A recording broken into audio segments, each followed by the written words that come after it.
দরজা খুলে মায়ের হাস্যোজ্জ্বল মুখটা চোখের সামনে ভেসে উঠতেই আগাগোড়া অপ্রস্তুত হয়ে পড়ল নির্ভয়। মা তো সবসময় তাকে জানিয়ে আসে, এমন হুটহাট এসে পড়ে না কখনো। আর আসলেও এত সকালে কেন? একবার নিজের রুমের দরজার দিকে পরখ করে নিয়ে মুখে জোরপূর্বক হাসি ফোটালো সে। বলল, মা তুমি? যাক, তোকে অবাক করে দিতে সফল হলাম তবে।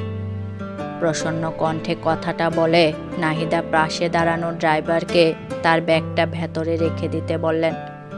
নির্ভয় নিশ্চুপ, মাথায় ঘোলাটে অনুভূতিদের সমাবেশ বসেছে। ড্রাইভার চলে যেতে সে দরজা লাগাতে লাগাতে বলল, আমাকে আগে জানালে না যে? নাহিদা ড্রয়িং রুমের বড় সোফায় গিয়ে বসলেন।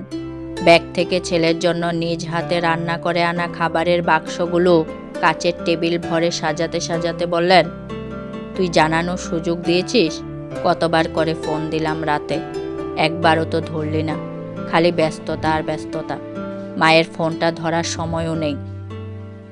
বিরক্ত মস্তিষ্কে মনে করার চেষ্টা করল নির্ভয়। কাল রাতে বাড়িতে আসার পরে ফোন নিজের রুমেই রেখেছিল। রাত্রি শোয়ার পর আর সেখানে যাওয়া হয়নি। তার মানে ফোনটা এখনো ওই রুমেই আছে, হয়তোবা সাইলেন্ট করা, সেজন্য রাত্রি রিংটোনের আওয়াজ পায়নি। এত সকালে এলে যে? তোর বাবার গাড়ি লাগবে, সে নাকি কোন কাজে যাবে সারাদিনের জন্য, তাই আমি সকালেই চলে এলাম। একটু পর তো সে গাড়ি নিয়ে বেরিয়ে পড়লে আর আসতে পারবো না। দীর্ঘশ্বাস ফেলল নির্ভয়। মাকে কি এখনই বলে দেবে বাড়িতে একটা মেয়ে আছে, নাকি রাত্রির ঘুম ভাঙাবে আগে? মনে মনে দোটানা নিয়েই ঘরের ভেতর পা বাড়ালো সে। রাত্রে বেঘরে ঘুমোচ্ছে, যেন কতকাল পর এক পশলা শান্তির ঘুম এসে ধরা দিয়েছে চোখ দুটিতে। একটা পায়ের অনেকখানি বেরিয়ে আছে ব্ল্যাঙ্কেটের নিচ দিয়ে। হাঁটু থেকে গোড়ালের মাঝামাঝি অংশটা পর্যন্ত কাপড় নেই, শাড়ি উঠে গেছে। নির্ভয় এগিয়ে গিয়ে ব্ল্যাঙ্কেটটার নিচ পর্যন্ত নামিয়ে দিল। পায়ের পাতায় আলতো করে ছুঁয়ে দিতেই বুঝতে পারল মেয়েটার শরীর হিমের মতো ঠান্ডা হয়ে আছে, যেন কোনো মৃত মানুষ। চমকে উঠে দ্রুত এসির রিমোটটা নিয়ে তাপমাত্রা বাড়িয়ে দিল সে। এখন ঠান্ডা একটু কম লাগবে। ব্যালকনিতে ভেজা কামিজটা শুকাতে দিয়েছিল রাত, এতক্ষণে শুকিয়ে গিয়েছে। নির্ভয় সেটা নিয়ে আস্তে আস্তে দরজা খোলার শব্দ হলো।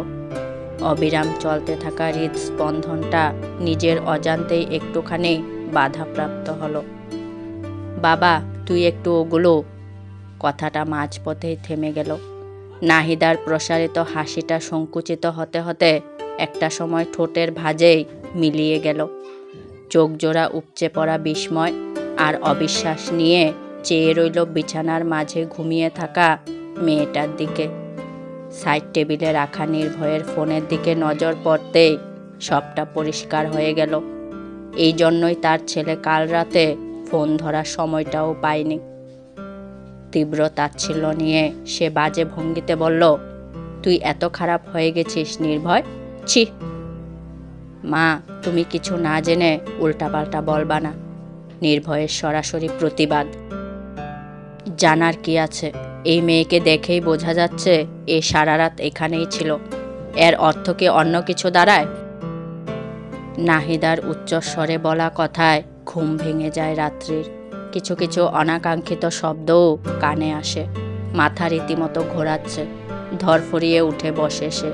হতবিহ্বল বিমূঢ় চোখে চেয়ে থেকে ঘটনার অর্থোদ্ধার করার চেষ্টা করে। নির্ভয় ঢোক গিলে। রাত কখনোই নিজের সম্পর্কে আজে বাজে মিথ্যা অভিযোগ মেনে নেবে না। মেয়েটা প্রবল আত্মসম্মানী। রাত্রির ঢিলে ঢালা ব্লাউজ কাঁধ থেকে নেমে গেছে অনেকটা। শাড়ির আঁচল ঠিক নেই।